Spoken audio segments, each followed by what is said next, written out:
Programang ito ay rated SPG, striktong patnubay at gabay ng magulang ang kailangan. Tuluyan na ngang nakuha ni David ang tiwala ni Ramon, kaya inihanda na ni Ramon si David para ipamana ang lahat dito kasama ang kanilang mga negosyo.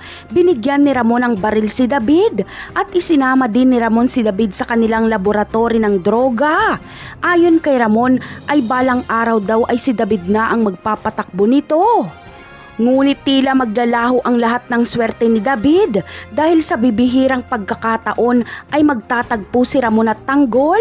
Habang nasa Quiapo si Tanggol ay nandoon din si Mokang at Ramon. Magkakainitan pa nga ang mag-ama dahil nagbunutan sila ng armas. Nakita kasi ni Ramon na hinalikan ni Tanggol si Mokang. Ganon pa man ay ipapakilala ni Mokang kay Ramon kung sino si Tanggol. Sasabihin niyang anak ito ni Marites at Rigor. Kaya mapagtatanto ni Ramon na ito ang tunay niyang anak. Kaya sa pag-uwi ni Ramon sa mansyon ay kasama niya si Tanggol. Galit na galit siyang tatawagin si David at babarilin niya ito. Kaya takot na takot si Olga dahil siya ang isusunod ni Ramon. Bistadong bistado na sila ni David, habang si Tanggol naman ay hindi man lang umawat noong binaril ni Ramon si David. Alam niya kasing nararapat lang ito kay David dahil sa labis na kayabangan at kasamaan ng ugali nito.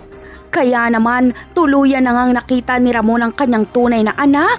Plaplanuhin nila Ramon kung paanong tuluyang makakawala si Tanggol bilang preso. At sa susunod ay isasama ni Ramon si Tanggol sa kanilang laboratorio dahil si Tanggol ang magmamana nito. Ngunit tatanggapin naman kaya ni Tanggol ang pamanang iligal na negosyo ng kanyang pamilya? Yan ang aabangan natin sa mga susunod na episode. Paalam!